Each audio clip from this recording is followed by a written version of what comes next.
नमस्कार। आज हम बात करेंगे काफ़ी इम्पोर्टेंट टॉपिक पर। बच्चे। हम सभी अपने बच्चों को लेकर जीवन में बहुत ज़्यादा चिंतित और परेशान रहते हैं।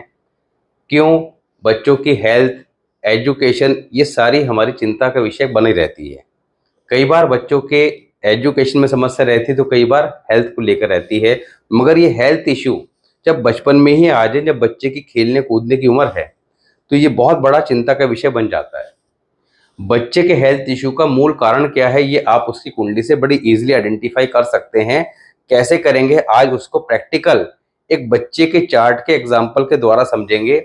ये बच्चे का जो चार्ट है उसकी पेरेंट्स ने कमेंट सेक्शन में डाला था और 6 वर्ष की इसकी आयु है। तो इस बच्चे को क्या बीमारी है, उस बीमारी को हम कैसे आइडेंटिफाई करेंगे और बच्चे की पैदाइश के बाद उसका इफेक्ट फैमिली में किसको ज़्यादा परेशान करने वाला है, फादर को, मदर को या और किसी को, इसकी बात भी करेंगे। क्योंकि यहाँ पर इस बच्चे के पैदाइश के बाद बच्चे के हेल्थ इशू तो लगातार चल ही रहे हैं, किस प्रकार के हैं वो आगे बात करेंगे, मगर साथ ही उसकी मदर के हेल्थ इशू भी स्टार्ट हो गए। तो ये सारी बातें पहले हम अलग अलग वीडियोस में अलग अलग रूल्स की जब बात करी थी तब कर चुके हैं, मगर आज एक प्रैक्टिकल चार्ट के माध्यम समझेंगे। अब एक सबसे पहले बात समझेंगे कि बच्चे की कैटेगरी हमने लेनी कहाँ पे है, किस एज तक लेनी है। 12 वर्ष की आयु, तो लाल किताब के अंदर एक स्पेसिफिक रूल है कि 12 वर्ष की आयु तक हमारा जो चार्ट है वो इमेच्योर चार्ट होता है। इसको हिंदी में बोलते हैं नाबालिग टेबा।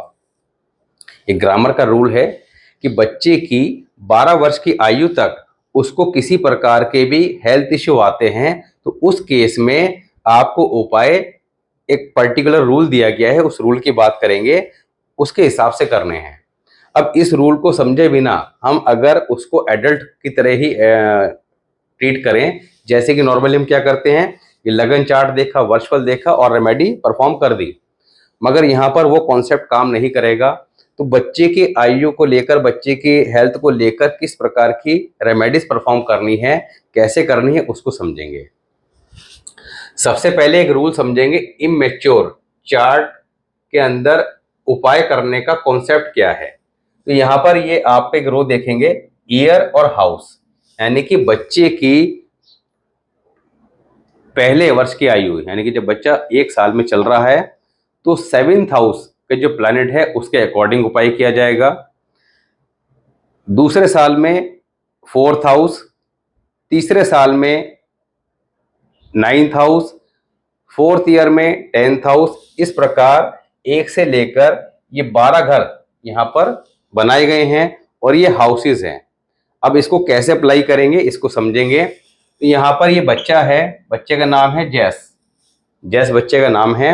डेट ऑफ बर्थ है 3 जून सन 2018, 8:18 सुबह के, ग्वालियर। बीमारी क्या है? विटिलिगो। विटिलिगो एक बीमारी इन्होंने मेंशन की है और साथ में ये भी कहा है कि बच्चे की पैदाइश के बाद उनके खुद के भी हेल्थ इश्यू चल रहे हैं। बड़े हम बड़े ध्यान से समझेंगे। सबसे पहले तो बात करेंगे बीमारी है क्या।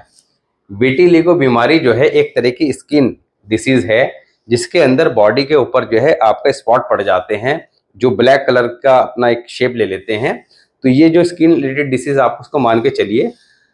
अब ये जो बीमारी है, अभी बच्चे की आयु कितनी है? 6 साल की, यानी कि 3/6/2018 के हिसाब से कैलकुलेट करें तो 3/6/2024 को बच्चे के 6th ईयर कंप्लीट हो गए। कौन सा रनिंग ईयर है इस बात को समझेंगे। 7, यानी कि 7वां साल अभी बच्चे का चल रहा है। इस डिटेल के आधार पर ये बच्चे का लगन चार्ट है एंड ये वर्षफल है। लगन चार्ट की अगर हम बात करें तो मिथुन लगन की कुंडली है, ये हमारा लगन है, मिथुन लगन की कुंडली है। शुक्र यहाँ पर 1st हाउस में है, राहु 2nd हाउस में, Jupiter Brihaspati 5th house, Saturn Shani महाराज 7th house, Mars Ketu and Moon 8th house, Sun and Mercury 12th house. अब सबसे पहले चार्ट को एनालाइज करने से पहले हम ये समझेंगे कि हमें लक्षणों के आधार पर यह समझना है कि हेल्थ इश्यू और बीमारी का कारण क्या हो सकता है। कुंडली के अंदर ओवरऑल हेल्थ के लिए तीन चीजों को आपको कंसिडर करना होगा। नंबर एक, लगन। Second, moon. Moon is the karak of health. अब आपको एजुकेशन, हेल्थ, वेल्थ, ये सारी चीजें, प्रॉस्पेरिटी, हैप्पीनेस देखनी है तो मून को कंसिडर करना पड़ेगा। मून इज आल्सो कारक ऑफ मदर, माँ का कारक भी है। अब इस चार्ट में सबसे पहले मून को पकड़ेंगे कि मून है कहां पे। मून आ गया 8th हाउस में। 8th हाउस में मून बैठा है, sign is not good, Saturn के साइन में बैठा है, केतु साथ में है, मंगल साथ में। मंगल, केतु और चंद्रमा का combination, Ketu become very bad in chart. Ketu बहुत ज्यादा कुंडली में खराब हो गया। केतु और चंद्रमा का कॉम्बिनेशन बन गया, चंद्रमा ही पीड़ित हो गए क्योंकि 8वें घर का चंद्रमा ऑलरेडी अच्छा नहीं माना जाता। This is a bad placement of moon. दूसरा, साइन इज आल्सो बैड, तो राशि भी खराब ही है। अब मून हेल्थ का जो कारक है वो बाय बर्थ किसमें आ गया, 8th हाउस में। 8th हाउस में मून आ गया तो यहां पर हेल्थ इश्यू दे रहा है। हेल्थ इश्यू किस तरह के देगा, उसके लिए दूसरे प्लैनेट को पकड़ेंगे। तो हेल्थ इश्यू के सिग्नल मिल गए मून से। केतु साथ में बैठा है। अब यहां पर समझ लीजिए 10 नंबर के साइन में है। Moon is the karak of mother. बच्चा पैदा हुआ, मदर के हेल्थ इश्यू भी स्टार्ट हो गए, खुद के तो हुए साथ ही मदर के हेल्थ इश्यू स्टार्ट हो गए। इस कुंडली में क्या योग है, जातक का अपनी मदर के साथ किसी न किसी प्रकार का विवाद रहेगा पड़े होके। ऐसे बच्चे का अपनी मदर के साथ झगड़ा रहता है, मदर की लाइफ में बहुत ज्यादा चैलेंजेस रहते हैं। जातक की, क्योंकि moon is the karak of education, तो एजुकेशन में कोई ब्रेक आता है या सब्जेक्ट चेंज होता है। Ketu is the karak of surgery. Ketu placed in 8th house with moon, जातक की खुद की व मदर की दोनों की कोई ना कोई सर्जरी जरूर होती है। मून केतु का कॉम्बिनेशन, अब सर्जरी किस प्रकार की होगी। Ketu is the karak of leg, पैरों का कारक है। 10 number sign, the sign of Saturn, आई, तो मदर की आंखों से संबंधित, पैरों से संबंधित, पैरों में घुटने हो सकते हैं या और किसी प्रकार की सर्जरी को भी ले सकते हैं। स्टमक रिलेटेड, इन तीनों में से कोई ना कोई सर्जरी निश्चित तौर पर होगी। कब होगी, क्या होगी, उसकी बात नहीं करेंगे, अभी चार्ट से ये समझेंगे, क्योंकि हमारा लगन चार्ट हमारी ओवरऑल लाइफ को एक्सप्लेन करता है। फिर आप हर एक सेक्टर में काफी डीप में जा सकते हैं। उन सबकी कैलकुलेशन पहले भी बताई गई है, आगे बताएंगे कि कैसे कैसे करनी है। मगर फिलहाल हम समझेंगे कि यहाँ पर बच्चे की मात्र 6 वर्ष की आयु है, उसको हेल्थ इश्यू चल रहे हैं, उसकी मदर को चल रहे हैं बच्चे के पैदा होने के बाद, तो उसका कारण क्या है, इसको ठीक कैसे करना है उसकी बात भी करेंगे अभी। सेकंड, इन्होंने बीमारी बताई विटिलिगो, यानी कि स्किन डिसीज है, उसके लिए आपको वीनस को और मरकरी को पकड़ना होगा। Mercury is not good in chart because the mercury placed in 12th house, this is a very bad placement of mercury in 12th house. Second, Mars, Ketu and moon expecting, तो यहां पर mercury का placement अच्छा नहीं मानेंगे। दूसरा, sun and Mercury move into 1st house according to consecutive house rule. ये rule आपको पहले ग्रामर का बताया था कि कैसे प्लैनेट दूसरे हाउस में चला जाता है और ये नए कंजक्शन तैयार करता है जो हमें पता नहीं होते। नॉर्मली हमें क्या पता है, इस तरह से हम अपना चार्ट देखते हैं कि हमारा शुक्र 1st हाउस में है, तो 1st हाउस शुक्र के बारे में पढ़ लिया, ये वीडियो देख ली। सूर्य बुध कहाँ है, 12th हाउस में है, तो सूर्य बुध के ऊपर, सूर्य बुध की युति के ऊपर वीडियो पढ़ ली। But you may consider Sun, Mercury and Venus combination in chart, then you can predict about the combination of 3 planet, कि ये रिजल्ट भी इसको लाइफ में मिलेंगे। Venus placement in 1st house, that is not good. Venus का 1st house में placement अच्छा नहीं माना गया है। दूसरा, ग्रामर के रूल अप्लाई करते हैं तो वीनस से 8वें घर में जो प्लैनेट हैं वो भी वीनस को खराब कर रहे हैं। दूसरा, सन एंड मरकरी आकर वीनस के साथ मिल गए, तो आपने कंसीडर क्या करना है, सूर्य बुध और शुक्र का कॉम्बिनेशन। इस कॉम्बिनेशन में शुक्र बुरी तरह डैमेज हो जाता है। क्यों, ये आपको बताया था कि मरकरी वैसे तो वीनस का फ्रेंड है, मगर मरकरी की एक स्पेशलिटी है कि वो जिस प्लैनेट के साथ बैठता है, because sun is the king, उसके साथ बैठकर अब वो सन को फॉलो करेगा। Sun is the enemy of Venus, तो यहां पर ये दोनों आके मिलके इसको खराब कर देंगे। शुक्र क्या है? हमारी सुंदरता का कारक। शुक्र क्या है? हमारी स्किन। सुंदरता किससे होती है? आपकी स्किन से, आपके चेहरे से, आपकी बॉडी से। सुंदरता का कारक। तो यहाँ पर सन जब मिलता है, सन 7th हाउस में आ जाए या किसी तरह से भी शुक्र को इफेक्टेड करे, तो यहाँ पर स्किन रिलेटेड इश्यू देता है। बीमारी का कारण समझ में आ गया।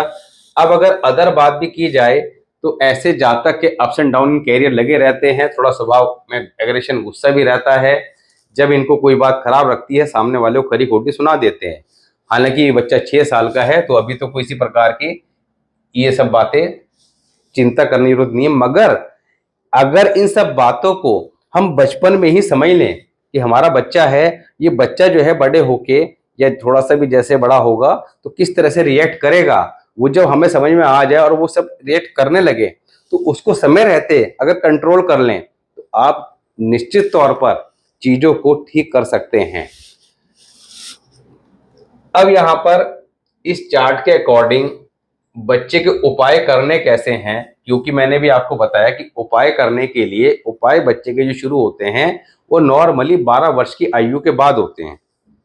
मगर हम लगन चार्ट के अकॉर्डिंग कुछ चीजें आजीवन भर के लिए फॉलो कर सकते हैं। वो कैसे? कई बार सोचते हैं ना कि बच्चा 12 का हो जाएगा उसके बाद ही दिखाएंगे कुंडली। नहीं, कुंडली तो बच्चा पैदा हो गया उसके साथ ही समझ लो, क्योंकि उसी कुंडली में जो बैड प्लैनेट हैं वो आपके घर में अपना इंपैक्ट देना स्टार्ट कर देंगे। तो we have to remove that things from the house जो आपके प्लैनेट के खराब रिजल्ट को बता रही हैं। जब हटा देंगे तो उसके नेगेटिव रिजल्ट रिड्यूस होने स्टार्ट हो जाएंगे। तो ये बात समझनी होगी। तो इनके लगन चार्ट के अकॉर्डिंग ऐसे जातक को अपने घर की छत पर किसी प्रकार का प्लांटेशन कभी नहीं करना चाहिए। नंबर 1, ऐसे जातक जिद्दी स्वभाव के होते हैं, गुस्से वाले, जिद्दी स्वभाव के, भाषा भी खराब हो जाती है। 2nd हाउस में राहु महाराज बैठ गए, घर में लड़ाई झगड़ा कलह का वातावरण रहता है। अब ये बात समझ में आ गई। करना क्या है? करना यह है कि भैया ऐसे बच्चों को हमेशा अपर फ्लोर पर रहना चाहिए। दूसरा, गले में चांदी की ठोस गोली चांदी की चेन में डालकर पहन सकते हैं। तीसरा, रात के समय दूध का सेवन ना करें, डे टाइम में करें। अगर जरूरी हो, बच्चा छोटा है तो हल्दी डालकर सेवन कर सकते हैं। ऐसे बच्चे को जीवन भर धर्म स्थान, मंदिर का प्रसाद, लंगर, भंडारा, धर्म स्थान की जब बात की जाती है तो आप किसी भी धर्म के हैं, आपने अपने धर्म से जोड़कर उस बात को चलना है। तो यहाँ पर इस जातक को मंदिर का लंगर, भंडारा, प्रसाद, चंडामत कुछ नहीं खाना, ये अवॉइड करना चाहिए। अगर लेते हैं, कभी मजबूरी है तो पैसे जरूर चढ़ाने चाहिए, फ्री में नहीं खाना। सबसे इंपॉर्टेंट रोल। कुंडली का सबसे बड़ा की प्लैनेट क्या है यहाँ पर? जुपिटर। बट जुपिटर अच्छा प्लैनेट है, यहाँ पर 5th हाउस में बैठा है, that is a good placement. ऐसे जातक का भाग्योदय कब होता है? बेटे की पैदाइश के बाद। मगर बेटा आसानी से होता नहीं है, तो कुंडली के अंदर थोड़ा सा यहाँ पर बच्चे के पैदाइश के योग भी कमजोर हैं। यहाँ पर हालांकि ये टॉपिक नहीं है, क्योंकि यहाँ पर इनका जो प्रश्न था सिर्फ बीमारी को लेके था, मगर आपको थोड़ा सा इसलिए बता रहे हैं कि अगर हमें चार्ट को समय रहते समझ लें कि क्या काम करने क्या नहीं करने हैं और बचपन में ही उसका ट्रीटमेंट शुरू कर दें। तो यहाँ पर कान छेदन करा के बच्चे के कान में सोने की बाली पहना दो। दूसरा, ऐसे बच्चे को कमर दर्द, पैरों में तकलीफ की शिकायत भी जीवन में परेशान अवश्य करती है, निश्चित तौर पर करती है। 28 साल की आयु के बाद ऐसा बच्चा शादी करे, क्योंकि यहाँ पर मैरिड लाइफ में भी ट्रबल रहेगी।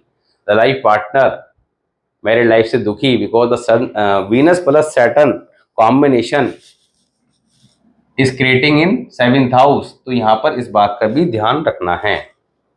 28 साल की आयु के बाद शादी करें। दूसरा, अपने टाइमली उपाय करें। अब अभी जैसे बच्चा छोटा है, मात्र 5 साल का है, 6 साल का है, तो अभी क्या है, ठीक है भैया, घर की छत पे प्लांटेशन नहीं करनी, रात के समय दूध नहीं पिलाना, सिल्वर का स्क्वायर पीस बच्चे के बैग में रख दो छोटा सा, ये काम तो कर सकते हैं ना। दूसरा, चांदी की ठोस गोली 4-5 ग्राम की आती है, पेंडेंट के रूप में उस चांदी की चेन में डालकर उससे गले में पहना दें। धर्म स्थान का प्रसाद वगैरह ना खाएं। तो इस बात को जब हम फॉलो करके बचपन से चलेंगे, दिमाग में बिठा ली, तो हम ये जो नेगेटिव प्लैनेट बाय बर्थ बैठे हुए थे इनको ग्रेजुअली ठीक करते चले जाएंगे। अब उपाय क्या करना है, उपाय के लिए रूल क्या बताया, ये आयु के साल है और ये क्या है, हाउसेस। तो हमें ये पकड़ना है कि ये बच्चे की कौन से साल की आयु चल रही है। अभी बच्चे के 6 वर्ष कंप्लीट हो गए हैं 3 जून 2018 के हिसाब से। अगर आप कैलकुलेट करें तो अभी क्या चल रहा है, आज तारीख है 6/9/24, 3/6/2018। तो यहां पर आपका ये 6 आ गए, 6 साल 3 महीने बच्चे के, यानी कि 7th ईयर इज रनिंग। अब 7th में आप जाके देखें, ईयर के अंदर 7th साल कहां पे आ गया, ये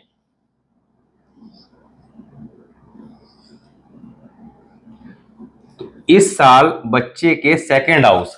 अब सेकंड हाउस में अगर हम देखें तो कौन सा प्लैनेट बैठा है, राहु। कुंडली के अंदर सेकंड हाउस में कौन सा प्लैनेट बैठा है, राहु। तो इस वर्ष बच्चे के लिए क्या उपाय किया जाएगा, राहु का उपाय किया जाएगा। उस उपाय को करते समय वर्ष फल को ध्यान में रखा जाएगा कि उपाय करना किस तरीके से है। अब इस बच्चे के लिए क्या उपाय करना है, बच्चे के वजन के बराबर जो रात को सिराने रख के सोएं, बेड के पास रख दें जिधर बच्चे का सिर हो, और नेक्स्ट डे इवनिंग में जल प्रवाह कर दें। ये उपाय आप शुक्रवार की रात को करें, शनिवार की शाम को जल प्रवाह कर दें। शनिवार को इस बात का ध्यान कर लें कि जिस दिन उपाय करें चतुर्थी, नवमी, 14 तिथि नहीं होनी चाहिए। ये तिथि हिंदू कैलेंडर के अकॉर्डिंग चेक कर लें, अगर हो तो फिर आप इसको, शुक्रवार अभी आ रहा है, आज ही है, हाँ, तो मंगलवार को कर सकते हैं। मंगलवार को करें तो मंगलवार की रात को रखें, बुधवार की शाम को, यानी कि उपाय बुधवार को कर सकते हैं या शनिवार को करें तो ज्यादा अच्छा रिजल्ट देगा। तो ये उपाय अभी करें इसके लिए। और दूसरा जो है, एक बिना सिला लाल रंग का कपड़ा, उसमें सौंफ डालकर बच्चे के तकिए के नीचे रख दें, और जो भी आपको बताया लगन चार्ट के अकॉर्डिंग ये चीजें करें। धीरे धीरे बच्चे को आराम आना स्टार्ट होगा, it will take some time. दूसरा आप एक काम और क्या कीजिए कि साबुत हरी मूंग रोज है ना बच्चे के हाथ से रात को पानी में भिगा दीजिए, और नेक्स्ट डे वो पक्षियों को डाल दे, घर के अंदर नहीं, घर के बाहर कहीं भी। ये लगातार कराते रहिए। ये करने से उसको अवश्य ईश्वर ने चाहा आराम आएगा। जब भी चंद्रग्रहण आए इस साल, जब भी चंद्रग्रहण आए इस साल, चंद्रग्रहण की टाइमिंग में 400 ग्राम जौ, 400 ग्राम काले सफेद तिल, 1 जटा वाला नारियल, ये मदर आप कर सकते हैं उसके लिए। तो ये उपाय आप करके आइए, ये कह के मन में कि ये उपाय मैं अपने बच्चे के लिए कर रही हूं। ये करिए, अगला साल जब चेंज होगा तो अगले साल का उपाय चेंज होगा, क्योंकि जैसा आपको रूल बताया कि 8वें साल में 5th हाउस के अकॉर्डिंग उपाय करना होगा। 5th हाउस में अगर कोई प्लैनेट नहीं है, आपका प्रश्न ये भी आएगा कि चलो आपने सेकंड हाउस का बताया कि 7th ईयर में सेकंड हाउस को देखना है, मगर सेकंड हाउस में प्लैनेट ही नहीं होता, तब क्या करते, तो उस घर के मालिक के अकॉर्डिंग, अब उस घर का मालिक कौन है, वीनस, तो यहां पर अब शुक्र का उपाय करना होता। तो यहां पर कॉन्सेप्ट को जब तक प्रॉपर नहीं समझेंगे तब तक चीजों को हम पकड़ नहीं पाएंगे कि कैसे ठीक करना है। दूसरी इंपॉर्टेंट बात, अब मदर की बात करते हैं। हालांकि ये जो उपाय अभी बताए हैं, ये उपाय करने से इनडायरेक्टली मदर को रिलीफ मिलेगा, मगर आपको इस बात से ये बात समझ में आ गई होगी कि बच्चा पैदा हुआ, इफेक्ट किस पे आ गया, मदर पे। हालांकि इसके फादर की भी सर्जरी का योग बना हुआ है, because the bad Ketu aspecting sun. तो सन और Ketu combination you may consider in chart. Ketu is the karak of surgery, sun is father, father की सर्जरी के योग बने हुए हैं। अब जब हम रेमेडी अभी से लगातार करते रहेंगे तो हम उन इफेक्ट को जो आने वाले समय में मिलेंगे उनकी एनर्जी को काफी हद तक रिड्यूस कर सकते हैं। क्योंकि सर्जरी का लेवल तो कोई भी हो सकता है। सर्जरी एक वो भी होती है कि आप डॉक्टर के गए और 1-1.5 घंटे में घर आ गए, दूरबीन का ऑपरेशन भी हो गया, हल्का सा कट लग गया, हो गया। एक होता है कि साहब आप एडमिट हो गए और 1 महीने बाद घर आए, 15 दिन बाद घर आए, दुनिया भर के लाखों रुपए खर्च हो गए, हेल्थ और खराब हो गई। तो ये अलग अलग डिपेंड करता है कि किस तरह से आप कितना टाइमली चीजों को पकड़ के ठीक करते हैं। जब बच्चे के चार्ट का इफेक्ट मदर पे जा रहा है तो ये बात समझ में आ गई होगी कि हमारी फैमिली में जितने लोग होते हैं सबकी कुंडलियां एक दूसरे से कनेक्टेड होती हैं। If there is a issue can be seen in child chart, बच्चे के चार्ट में अगर हम एक प्रॉब्लम देख रहे हैं कि मदर के हेल्थ इशू दिखा रहा है, फादर की सर्जरी दिखा रहा है, then definitely health issue problem can be seen in mother chart and surgery issue in father chart also. Mother और फादर दोनों के चार्ट में ये चीजें अपने अपने इंडिकेशन दे रही होंगी। करना क्या है, सब अपने अपने उपाय कर लो। उपाय करने की टेक्निक आपको पता ही है कि इसके उपाय आजीवन करने हैं। प्रिकॉशन और रेमेडीज दोनों को ध्यान रखना है लगन चार्ट की, और वर्षफल के अकॉर्डिंग उपाय करो। सिंपल सा कॉन्सेप्ट है। तो बात को समझना है, चीजों को ठीक करना है। कमेंट सेक्शन में डालिए अपने जो भी प्रॉब्लम है, पूरा डिटेल में लिखिए। नेक्स्ट वीडियो में फिर एक चार्ट लेंगे, साथ ही नया टॉपिक भी लेंगे। आपका कोई क्वेरी हो या किसी नए टॉपिक को आपको कंसिडर करना हो तो मेंशन कीजिए। साथ ही वीडियोस को लाइक भी कर दिया कीजिए, शेयर भी किया कीजिए, ताकि एस्ट्रोलॉजी काम कैसे करती है एग्जैक्टली ये बात सबको सही से समझ में आ सके, ताकि लोग बेवकूफ़ बनने से बच सकें। आज के समय में ज्योतिष के नाम पर बहुत ज़्यादा लूटपाट मची हुई है, बेवकूफ़ बनाया जा रहा है। तो एटलीस्ट हमारा समय और पैसा खराब ना हो। और समय पैसा तो चलो बात की चीज़ है, दूसरी बात है कि जो हम समाधान चाह रहे हैं, जो परेशानी है, वो तो कम से कम ठीक हो। वो ठीक हो नहीं रही कि पैसा भी खर्च हो गया दुनिया भर का, और तो क्या होगा, विश्वास उठ जाता है। तो इसलिए चीज़ों को ठीक करें, समझें, विश्वास करें। मिलते हैं नेक्स्ट वीडियो में, तब तक के लिए नमस्कार।